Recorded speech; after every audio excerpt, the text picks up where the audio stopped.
Loh, saya boleh jujur Pak, di luar negeri kuburan dipakai buat nonton. Kita Indonesia lewat kubur permisi. Iya enggak? Coba kalau udah maghrib pasti misi. Lah ini dikubur 5 meter di bawah tanah. Kalau dia nyahut silakan. Di kita meninggal bro. Jadi kita harus bangga jadi orang Indonesia. Sekalipun ada yang kurang juga Pak dari bangsa kita. Kita negara terkepo nomor 2 di dunia. Tetangga berantem gak ditinggal, kita pasti dengar. Ya kan, Perancis bom meledak penduduknya hilang. Indonesia bro, Sarina meledak, nggak nyampe 15 menit jalan Sabang, jalan Jaksa, Tanah Abang numpuk semua di perempatan. Ini polisi lagi tembak-tembakan, yang mana bro, yang mana? Nggak ada takut-takutnya loh Pak. Jadi kita wajar kalau negara kepo, Pak serius. Bukti kedua di mana Pak? Saya nongkrong Senayan City Pak. Sorry Pak, udah artis ya Pak. Kalau dulu Keramat Sentiong Pak. Saya tinggal di Keramat Sentiong, sekarang udah pindah Anak Selatan. Which is sometimes harus bahasa Inggris ya kan? Ya gitu. Bro, saya boleh jujur, kita lagi pipis Pak di urinoir. Berenam nih lagi pipis berenam. Tahu-tahu di belakang bunyi Pak. Put. Itu kita berenam ini nggak dikomando, nengok semuanya. Rasa ingin tahu siapa yang bunyi Pak. Dan mohon maaf Bapak Ibu, ditungguin. Kita udah habis pipis, harusnya keluar. 6-6-nya di wastafel. Nunggu orangnya keluar, dia keluar kita ngomong, oh elu. Tinggi banget Pak. Kita harus akui kita kepo tinggi. Kedua Pak, buat Pak Presiden, kita negara apa lagi? Ngusir setan Pak. Padahal mohon maaf Bapak Ibu, setan di luar negeri pakai jas. Menakutkan pasti karena ada belati, ada panah, ada pedang. Kita Indonesia setannya dari 170, 80%-nya difabel. Indonesia setannya mayoritas cacat Pak. Ya kan, suster ngesot, wewe gombel, pocong. Semuanya butuh dibantu, tapi kita ketakutan Pak. Lah, saya mau ngasih tahu ya teman-teman, suster ngesot nggak mungkin ke rumah kita. Nih Pak, saya anak Tanjung Priuk. Rumah sakit itu Koja.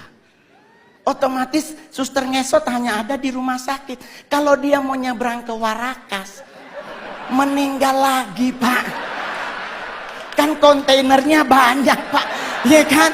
Dia lagi cek, ya Allah, balik lagi. Sampai subuh Pak. Kalaupun dia bisa nyebrang, nggak mungkin nakutin Pak. Pasti minta betadin, beset kakinya Pak. Jadi orang nanya sama saya Pak, terus ngusir setan apa yang harus kita lakukan? Jangan main dibaca aja Pak. Kalau Muslim dibacain ayat kursi, Kristen dibacain ayat Alkitab atau agama yang lain. Yang paling benar jangan dulu dibaca, tanya dulu setannya, lu agama apa?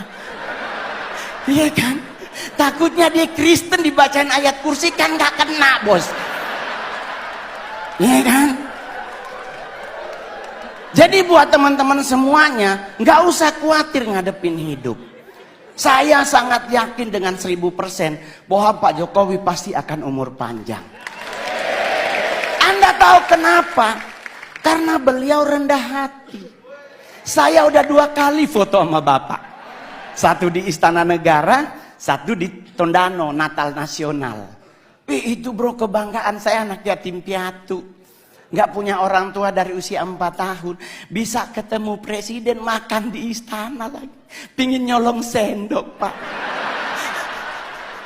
Soalnya sendoknya keren banget. Stainless steel terbaik, lumayan buat cincin bro. Serius Pak. Saya di Sangir ketemu bupati aja udah pingin pingsan, apalagi sama Pak Presiden. Plus saya kali ketiga disapa oleh Bapak. Di istana ditanya, Mas Mongol. Di Tondano, Mas Mongol. Saya bareng beliau di mobil bagi-bagi buku dan baju. Hari ini pun Bapak nyapa Mongol. Keren Pak. Ya mudah-mudahan foto bersama lagi. Jadi Pak, saya bangga banget memiliki presiden seperti Bapak. Ya kan? Kenapa bisa umur panjang? Beliau rendah hati. Ini yang paling terakhir. Orang yang cepat meninggal adalah orang yang sombong.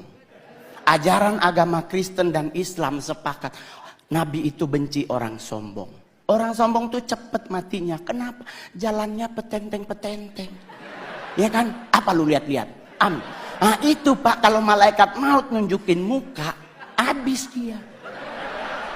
Tapi kalau orang yang rendah hati dan sederhana, jalannya nunduk Pak. Seperti Pak Jokowi, permisi, ya kan? Ya, sederhana. Kenapa orang yang rendah hati meninggalnya lama? Karena malaikat maut nunggunya di depan. Otomatis kalau kita nunduk, kelihatan sepatunya. Ini kan lagi jangan, oh ya Allah dia kan kita putar-putar. Nah, umur panjang Pak. Ya kan? Iya dong. Yang kedua, yang lama mati adalah orang apa? Orang budek Pak. Saya oma meninggal umur 100 tahun di Sangir. Mohon maaf Pak, di Sangir nggak ada aturan makanan Pak. Selama dia halal dan bisa dimakan, dimakan. Lah kita sekarang ribet makan, nggak boleh nasi putih karena karbo dan gula tinggi. Harus ganti nasi merah karena karbo gula rendah, serat tinggi. Padahal kalau bicara nasi berwarna, kuning yang paling enak. Ya dong, udah ada ayam sepotong, orek dan sebagainya ya. Gak ada orang meninggal gara-gara nasi, serius loh. Coba Anda pelajari sejarah. Jenderal Sudirman menurut dokter Belanda cuman punya 3 bulan lagi dia akan meninggal. Karena mengidap penyakit paru-paru yang akut. Tapi coba Anda cek sejarah. Lama beliau mati. Jadi kenapa Jenderal Sudirman lama mati? Rendah hati. Yang kedua, Oma Mongol sampai 100, kenapa dia budek Pak? Mungkin malaikat maut udah manggil dari umur 70, ibu anak. Oma Mongol gak denger Pak. Kenapa orang budek lama mati? Orang dipanggil sebelah aja dia gak denger, apalagi sama yang di atas. Ya kan? Ya.